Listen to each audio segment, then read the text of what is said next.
Hello Tubesters, it's Gav. Welcome to another one of my videos. Today it's something slightly different for me. How can I put it? Well, it's in the title, isn't it? I always do this. I have this discussion to camera. You've seen the title, so you already know what it's about. Archie just come in to say hello as well. Yeah, come in to say... No, you're not. He's off again. Fair dues. Yeah,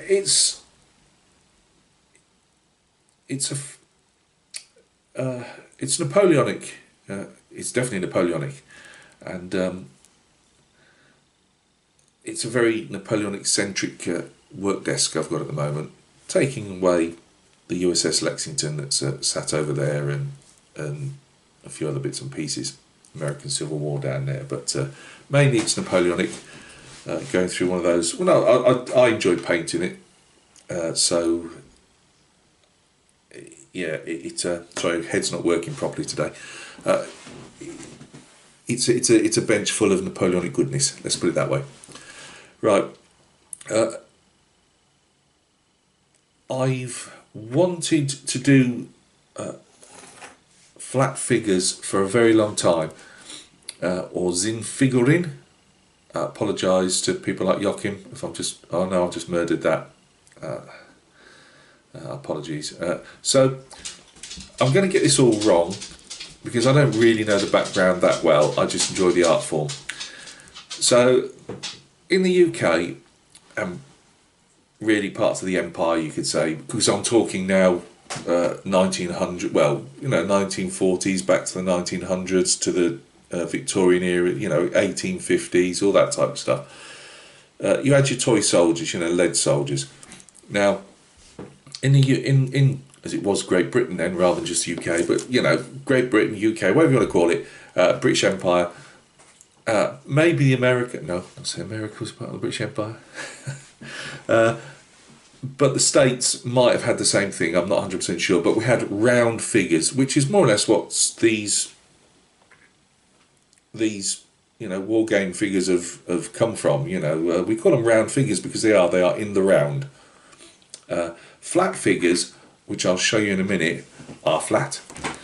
And in Europe, especially like Germany, France, but I'd imagine all around Europe, it was very much flat figures for people to fight little battles on, but also I think more than the round figures back in the 1900s, they brought out a whole range of vignettes you could do. If you took away all the military stuff, that Napoleonics, especially as it's European-centric, Franco-Prussian War, all that type of thing, Crimean War. They did stuff like the Greek gods and goddesses, all that type of stuff. They'd have bands, and I'm not talking military bands, but like concert bands, all in about 30mm scale, and you name it, biblical stuff. If you were into the biblical stuff, they'd have flat figures for it with different. You might have some pyramids in the background, some palm trees, and the figures, and you'd put them up against. Sometimes people would make a background, other times they're often photographed against a black background because they stand out better. Now, I've always, say always, for the last 10-15 years, I've really got into looking at them. I enjoy the art form of them because you have to paint them slightly differently. You have to paint them probably with more values, so values being in painting, light and dark, really, shade, highlights, because you've got a flat figure that's just been engraved, and you have to bring out the depth of that figure, legs, torso, face, whatever. You have to bring the depth out in painting, and to me it's always been, I'm probably getting this all wrong because I'm not part of the flat figure community or anything, but it's almost like you are painting directly onto a piece of paper or canvas or whatever, except for this is engraved.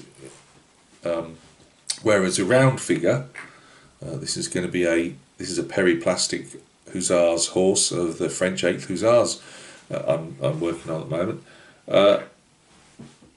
Yes, values obviously are 100% light, again, shade, and I'm talking more from a not so much from a really a wargaming stance here, but a figure painting stance. You know, your shadows and things like this. Now, this guy, he's not gonna. Not so much. I'm not going to be painting false shadows in and all this type of stuff, because he's not a display piece. You know, you're not going to be just looking at the art of the figure. You're going to be looking more like charge across the tabletop. So I do these to a certain, not I wouldn't say standard, but I obviously paint them a different way than I do something else. Now, these teeny little fellas here, which, you know, I'm going to be showing you some epic. These are going to be epic old guard grenadiers, very much work in progress, as you can see. In fact, I only started them last night. These guys are Scots Greys in the round again, and obviously those were in the round as well, but again, so it's very Napoleonic centric at the moment.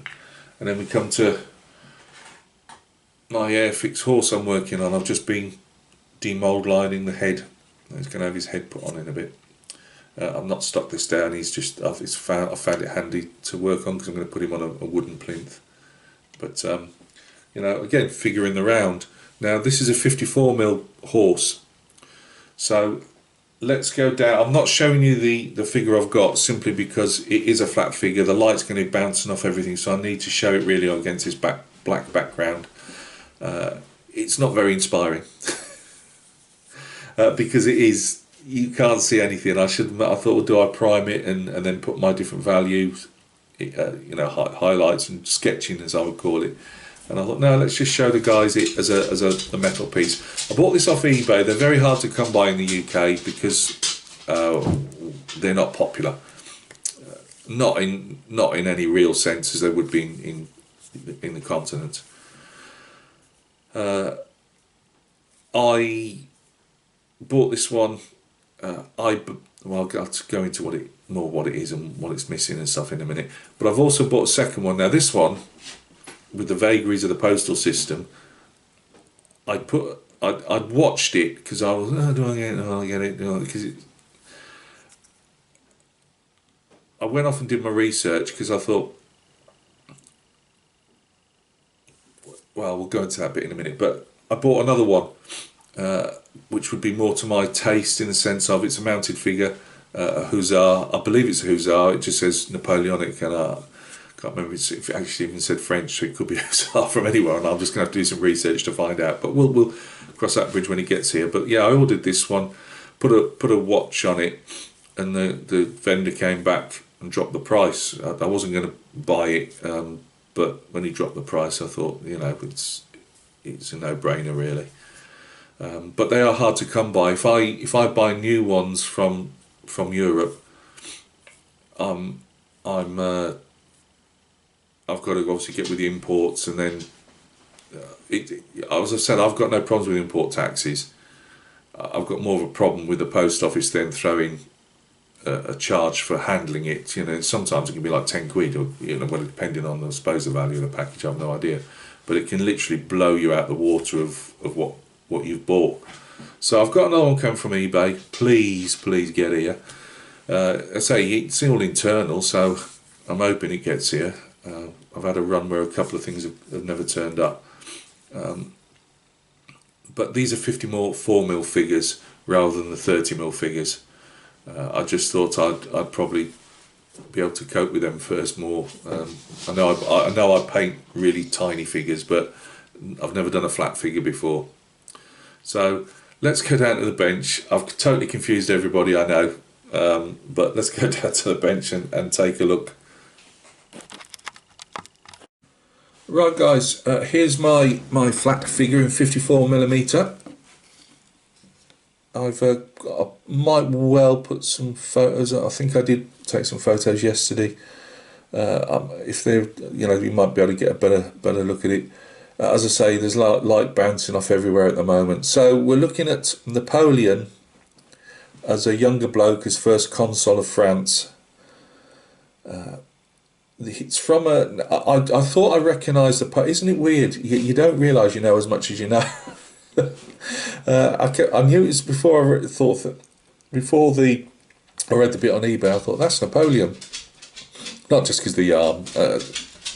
The arm was. They always try and make out that's a Napoleon thing, but there's other paintings predating Napoleon of different, obviously, the great and the good of the day, and they often put their hand in there. I don't believe that's a particular Napoleon's thing. He just was happened to be well known for it. So I'm just going to turn around and look at my Wikipedia of the photo. It's from an oil painting from Jean-Auguste Dominique Ingres. God, sorry guys for all of you that it's I've got no schooling, and it's in the Curtius Museum Liège in Belgium. So he's got in the photograph. Obviously, there's a bit of a backdrop of you can see the town behind him out of a window. But he's got I'm not showing it on there because of copyright. I'm not sure if I can get away with that. But he's got a big plush chair behind him and a big plush desk with like some type of covering over it and a load of papers. And I believe it was when he'd signed some decree about his son taking over. He hadn't got a son at the time, but he was. I think it was pointing to decree of succession or something like that. I might be wrong on that.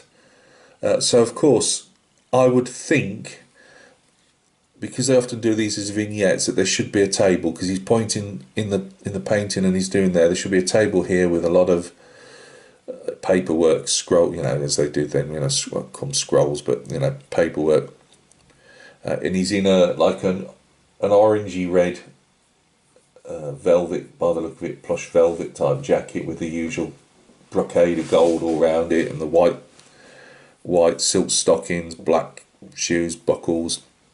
But to give you an idea of a flat, they are flat. And we've got it. Sometimes I believe they can be completely bare at one side, sometimes not. They're often displayed cut into a piece of foam or card of this colour, so they stand out. So you'd never see the back, but I will be painting the back. I'm a figure painter and I do paint mainly round figures. So it'd be sacrilege not to paint the back. And also it's going to be good practice for me. You also have to, even more priorities given to where the sunlight would be coming from.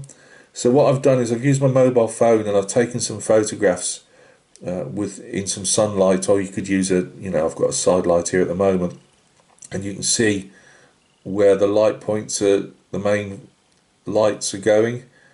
So I've taken that, a couple of photographs on my mobile phone. I'll then start painting it out as a sketch to show me where I want my darkest shadows and brightest highlights, and I'll be using that photo to help me do that, and the same to a degree with the back.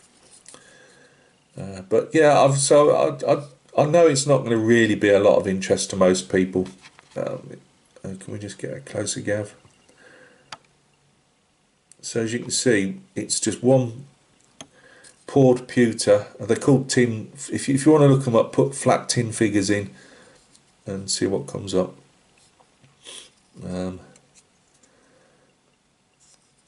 So they do an engraving and then they pour the pewter into an engraving.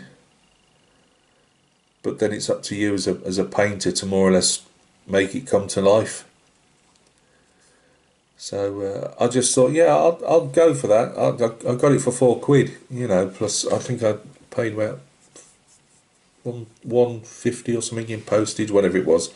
Really well packed. A vendor had put it in some cardboard and stuff, because these are really, even when I was just giving it a rub down and that, I've very slightly started to bend it. Again, I've not worked with this type of thing before. Whoa, let's not go snapping him off at the ankles, Gav. So I've just put some PVA down. It's so light, I think the PVA will hold it to the wood, which will give me a working you know, I can hold it to paint. I don't want to paint it on the flat, if that makes sense, because it'll be painted at the back as well. So, but yeah, I'll show you the Hussar. I believe he's a Hussar anyway when he comes. Just again, just to show you what's around. Again, he's a 54mm figure. The different vendors have got some 30mm, but to be honest, I'm starting to run out of funds. So I thought, you know, let's not go ridiculous. So I'll paint these two up, the other one when I get it, and this one, and we'll see what they look like. But I just thought I'd show you that off. It's taken a long time just to show one flat figure off, but I might well show him in stages as he goes, just like I do with everything else. So thank you very much for stopping by and taking a look. To all my Maras out there, I'm sorry if I've butchered your languages. I mean no offence. I just, you know, I just don't speak to other people, so it's a bit hard to get the right language. But I'm really interested in these. They do some fantastic 30mm figures, which I will be getting. I didn't particularly want to buy whole regiments because I prefer to paint little vignettes of these flat figures. I think of because I sell, obviously all the Napoleonics I paint, I sell. I get the enjoyment of painting them, and then I sell them. And I don't know if I'd be able to sell flat figures if anybody would pay, you know, for my stuff. So I just prefer to paint vignettes, either larger 54s like this or the 30mm. They do some brilliant stuff that you couldn't really, well, you can do it in round figures, you just won't see them that often. But if I ever get some, I'll show you. And if you say just put flat tin figures in, you'll see what comes up, or Zinn figurine as it is in German, but pronounced better. You'll see loads of stuff from the 30 Years, you know, War, the Peasants' Rebellion, Renaissance type stuff, 7 Years' War, Franco-Prussian. But it's the way, because of the medium, because of it being flat, they do some fantastic. There was one I was looking at that somebody had painted of Rostrum Alley, the aide to Napoleon, not aide, but you know, the bodyguard of Napoleon, whatever you want to put it that way, servant.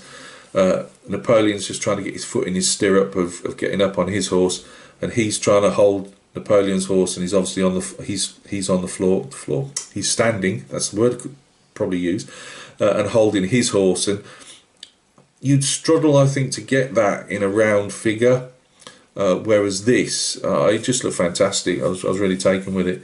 So you get lots of things like that. So as I say, the guys in Europe know all this anyway, but most of us that are outside of that type of thing don't. So I just wanted to show it off.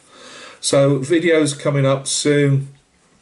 What have we got coming up soon? I'll show you those first couple of when I've got them painted, the ones I've just showed you, the epic. I'll show a stand of those off just to say I've shown those off.